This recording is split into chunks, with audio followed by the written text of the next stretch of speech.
Hello, I'm Stephen Matchett from Campus Morning Mail, and this is Expert Opinion, where we ask people who know what's going on in education and research, what's going on. Expert Opinion is brought to you by Twig Marketing, Australia's original higher ed marketing consultancy. Got a brand issue or a message that isn't getting out? Talk to Tim Winkler, tim@twigmarketingoneword.com. And thanks to producer Amanda Johnson from Twig, who makes Expert Opinion happen. If data is the new oil, the people who can refine masses of research papers to extract new knowledge will become an intellectual OPEC. The challenge is to encourage the researchers who create the data to cooperate with funder mandates to make it open. It's a subject Mark Hahnel knows a bunch about. Dr. Hahnel is CEO of Figshare, which provides research data infrastructure for institutions, publishers, and funders globally. He created the company while working on his PhD in STEM biology at Imperial College London. Dr. Hahnel is in Australia on business, which coincides with the launch of a survey on the state of open data from Figshare and partners. There's a link in CMM this morning, which I am particularly pleased to report is Friday. Dr. Hahnel is with CMM now. Good morning, sir, and thank you for sparing the time. Good morning. Thank you for having me. It's great to be here. In your new report, you write, and I quote, "A future of ubiquitous research data publishing in academia is in reach. It may prove to be a step change in knowledge discovery if all stakeholders continue to push for unobstructed, equitable data publishing with high quality metadata for humans and machines." So what needs to be done to sell the ideal of open data to researchers? I mean, many aren't even all that enthused about open access to research papers. That's it. Yeah, I think it's you hit the nail on the head there with the idea that it is a follow-on from open access. The difference being that in the open access space, people have a lot of legacy infrastructure, legacy ideas, legacy tenure systems, and so with that you have a big cultural shift in research, in the way that research dissemination gets funded. When it comes to data, we're at a big advantage in that you're dealing with things that are born digital anyway. Most of the researchers who are keen to work in this space are comfortable with dissemination of data through other platforms, be it social media or what have you. But you hit the nail on the head that just because you can do it and just because we have the tools to do it doesn't mean that it's any easier than persuading people to publish their papers open access, as there's this big idea of, well, what's in it for me? I'm very busy already. I'm trying to focus on the research. And so there's a few ways we can attack the problem of getting researchers to want to share their data, because the majority don't. It's really a story of carrots and sticks. On the one hand, you've got the funders around the world saying, well, this is good.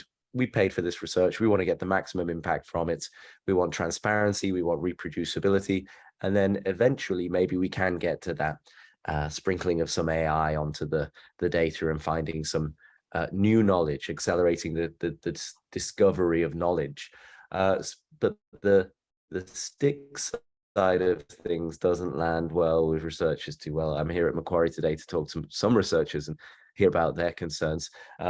So what I think the best way to focus on is, we've got 10 years of data now. We've got 10 years of data on the data publishing, is to show to researchers how this can help them in their career.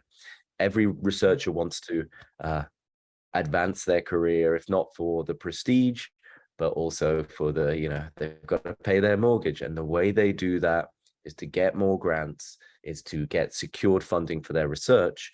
And if we can tag into that, if we can help them get credit for all of their research outputs, no matter if it's a paper or any files they're creating, I think that's the way forward. So Figshare basically provides services to institutions, basically to not monetize their data, but help them manage it. That's it. Yeah. So if you think about it as it's a really interesting change in the world there as well, because so we have this State of Open Data report that I think you might mention later, but we ask researchers their opinions on what's motivating them to share their research data. And one of the things we ask them is, who do you go to help you with your data dissemination? And the number one place they go to is the publishers. Because if you're an academic, where do you disseminate your content, right? You go to the publishers, they help you disseminate your content. Interestingly, because the technology has moved on, you don't need a printing press like you did 350 years ago. You don't even need a publishing platform. You can have a repository where you publish all of these files, upload some files, add some metadata, and publish it like you publish a video on YouTube. But what we do is tick off the academic boxes, make sure it's persistent, you can't delete it, give things a DOI, track the impact and what have you. And so we work with universities as well there who haven't been publishers before. So repositories are back in vogue, at least they are here. The National Health and Medical Research Council has just mandated open access to all papers as new papers from 23 and suggesting put them in your institution's repository. So Australian institutions were big on repositories a decade back, but it appears to me they're now set for resurgence. Is that where you're going to be able to come in? Yeah, exactly. That's what we work with universities, where not just on the data side of things. We started in the data side of things, and then, as you say, folks said, hey, we've got 10 systems. If you can handle the data sets and large data, can you not just handle the papers as well? It's not as simple as that. You need to have some flexibility on metadata schemas, make sure the content goes to the right places. But that is just a technological problem. And I think for me personally, when we talk about this space and the last decade of research dissemination, I'm delighted that open access has passed the point of more than 50% of research published is published as open access research papers. I think that happened in 2019, and it's going to continue to go up. But where I'm slightly frustrated is this idea that the majority of that is gold open access publishing, paid for open access publishing, whereas this idea of putting it in your repository and anyone can access it, it went out of vogue because publishers did a better job. So I feel it's on the repository platforms to do a better job now to catch up with them. So if my mum's searching for a paper on something that she needs to read about, she can find it in a repository just as easily as she can find it on a paywalled news site, a paywalled publisher site, or ideally an open access publisher site. That is going to be something of a challenge, though. I mean, if your mum is a stem cell biologist or some such, and she knows it's out there, but you don't know where, finding it may not be easy. Yeah, and again, that's the the majority of our traffic comes from Google. I think this is also a change now. There are I use different, it's got region specific things. Obviously in different countries you don't use necessarily Google, but you use search engines as your search start point for the internet. And I think particularly with data publishing, that's good because you can search for a topic and it might be a data set, it might be a presentation, it might be a poster, it might be a dissertation, or it might be an academic paper. I think there's this idea of a push for fast but good but open publishing. That's the Shangri-La for all research. But if you pull on one, it tends to move the other two. And I think, don't get me wrong, I don't think the paper is going away as the focal point of research. It's the context, and it has that good metric in that it's a trustworthy source in the way that preprints maybe don't, and we don't have standards for data peer review yet. So in a time of COVID, you got a bit of misinterpretation and misinformation. But what publishers tend to lack is this fast element. Yeah. I have a sense that some of the big for-profits are still maintaining a fighting retreat on gold open, on gold ag, pay to publish, if not pay to read, but that they're looking towards data and data management as being the next big revenue stream. Yeah, I think it makes sense, right? As you say, there's winners and losers in every battle like this, and so you see big gold open access publishers come out of nowhere. There's MDPI from China, there's Frontiers, just really doing well at that fast but good but open. And so they charge at a good fee and they scale up very, very fast. And some of the legacy publishers struggling to deal with that. But I think if you're thinking about previously, you had one way of disseminating research, which is write up a paper, send it to a place, and they make it available to everyone else, which is not, too removed from 350 years ago, sending in letters and then sending them out. And then the metrics in terms of how you measure that impact is maybe where it's published, get published in Nature, or maybe the amount of citations you get.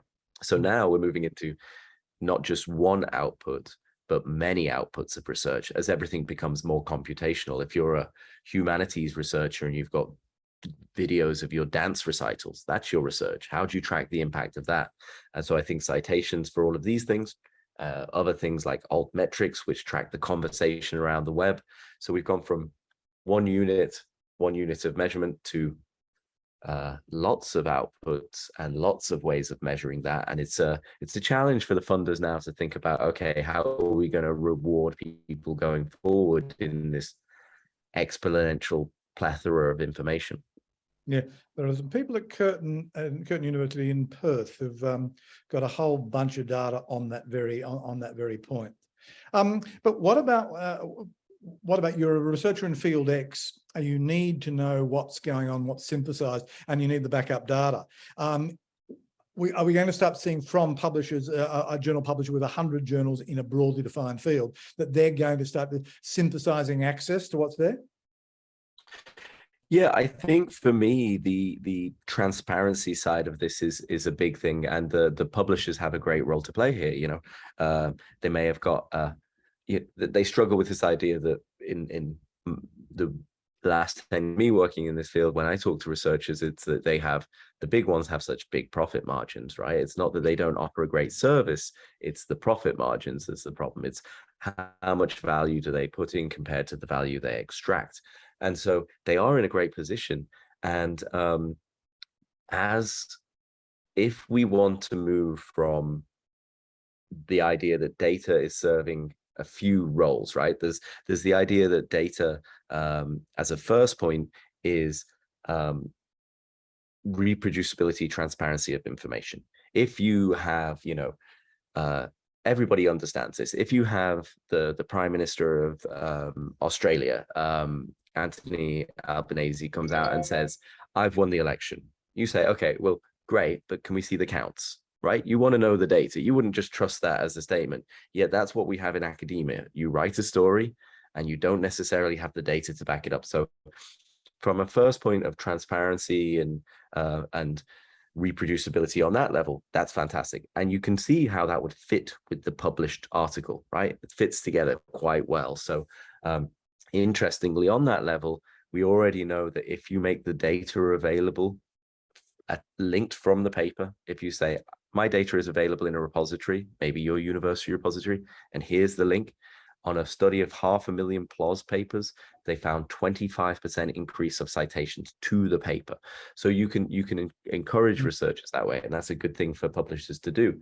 I think if you want to think about the idea of AI, machine learning working across large corpuses of information, be it papers or data, then you need some subject-specific grouping. And so again, think of the publishers, the journals, the subject-specific grouping by writ large, right?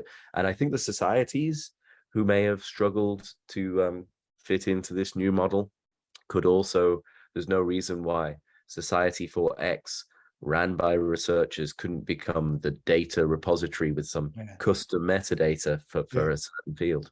Yeah. What about the so-called replication crisis, where the data just don't do what they say it did? The more of that's out there, that will make it harder. Yes. Well, it's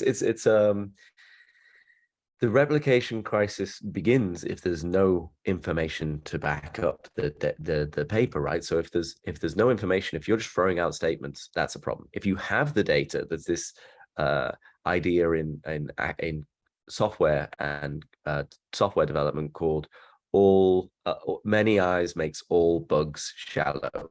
The idea that if you have lots of people look at it, then you can start to see, oh, that's where you've gone wrong, and that, you know, but you can only do that if you have full access to all of the information, the methods, the data, the findings. We saw this with faster than the speed of light neutrinos in a paper a few years, is right, because it's breaking the laws of physics. But we have made the data available, we have made the other methods available, and other researchers were able to help them find out what they've done wrong. Many eyes make more bugs shallow. That Ma- has, Yeah, has to be many the eyes mind of make the week. all bugs shallow. So it's a strange one. It's a software one. Okay, look, I know you've got you've got a meeting to go to, so I don't want to hold you up. But let me completely unfairly throw a big question at you. Did COVID create? Did the COVID research emergency, where everybody dropped the paywalls and everything was available on an emergency basis, is that the model of the way to go? And did it work? Have we seen real impacts? Well, this is the whole point of it, right? Because people can say you're giving more work to the researchers. We appreciate that funders might want a bit more bang for their buck with what they fund and say we want to see everything you've created. But it's at what cost? Researchers are busy enough, right? And with COVID, what we saw was a globally understood idea that if you want to move further faster, it's this idea that I need to build on top of the research that's gone before. If we want to be more efficient with research, drug discovery happens. We get drugs, right? It happens. But when you say there's an axis of when you discover that cure or that drug, and we can make it shorter, then there's a net cost in life savings. Then it becomes very easy for people to understand. So that happened with COVID, right? The longer it takes us to get a vaccine, the more people will die. So if that is the case, how can we shorten that? And we've lived so long with data available upon request, right? If I want to build on top of your research data, you don't even need to be active as somebody dissuading. You just need to not reply to the email. You can be passive in lengthening that out. And so the thing I'd say to the idea that COVID has pushed us along further is because it's got a bigger understanding of how this can help. It doesn't work for every field, but you can imagine there's going to be some gains. And so what I'd counter that with is the Sustainable Development Goals are basically 17 emergencies that the world is going through right now. And that was before COVID. So, do we need more open client data? Do we need more information on the Sustainable Development Goals? And why don't we have all open content around certain fields? So we're solving big problems in the idea, if you've got a target, if you want to put man on the moon, you can get there. You can aim for something. And I think the Sustainable Development Goals are a great way to think about moving research forward, using open papers and using open data so you don't have those inefficiencies from people not allowing you to build on top of the research. So how will publishers monetize access? I mean, it seems unlikely that repositories will be able to replace the vast resources of the big five. So how are they going to monetize this without basically slowing everything down? Yeah, well, with the data side of things, I think one thing to think about is where we're at and what we want to get to. So if you think about peer review, people say we need to peer review data sets. We need to make sure they're good quality. For me, that's good, but it's a long way out, right? We need to start with, does it have good metadata? Researchers will just call their data set because it's new. They don't know how to do this yet. So there's a lot of training, there's a lot of things that need to come from the libraries, that need to come from the publishers. But the funders have said that they'll pay for this. The White House OSTP, and the NIH, there's about 55 funders around the world who said we're mandating open research, open access in Australia, of course, the NHMRC. And so open data is the natural follow-on to that. And so if they fund that, you'll need somebody to check the data. And this is a controversial thing from my point of view as well. Legacy weird systems, I don't think free peer review would fly for a new model. Right? Researchers. So I think paid peer review or paid checking of the files that are being shared is a new model, and there's no reason we won't see data publishing charges from from publishers or from even the universities themselves. Why shouldn't they get that money? I'm yet to hear any funding organisation saying that, oh, by the way, we will increase funding grants to accommodate these fees. The problem then becomes that research grants fall as the need to fund the back end rises.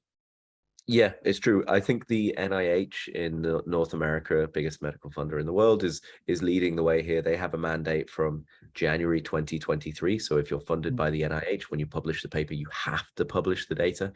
And they're putting a ton of money into education and training of researchers so that can be used globally. But at the same time, they are saying it will be funded. Yeah. But as you say, I know a lot of my old colleagues who'd say, well, $500 on a data processing charge, I could have spent that on a new antibody to do some new research, man. So I think they need to make that clear, and they need to section out 1%, 2%, 5% of your grant is going to be for dissemination of content. So Will the market sort it out? I mean, will organizations like yours find a role, find ways to do things that makes it commercially viable, but also not dreadfully imposing on researchers? Yeah, well, I mean, it's a combination of people, culture, and technology, right? And so we focus on the technology side of things, and the no getting them there in the first place is harder to do. And that's why I'm an institution right now talking to researchers, trying to get that buy-in. But yeah, I do think the market will work it out. We've been going for 10 years. We work with hundreds of organizations. We're financially sustainable. I think that's a better model than the rely on donations, and particularly if you're talking about persistent content long time, there needs to be a sustainability model. Not for profit, for profit. You need to have a sustainability model. Look, we've got a bodgy line, and I know you've got a meeting to go to, so I won't hold you up any longer. Thank you so much for that, sir. That was really fascinating. I'd have sat and listened to you for a great deal longer.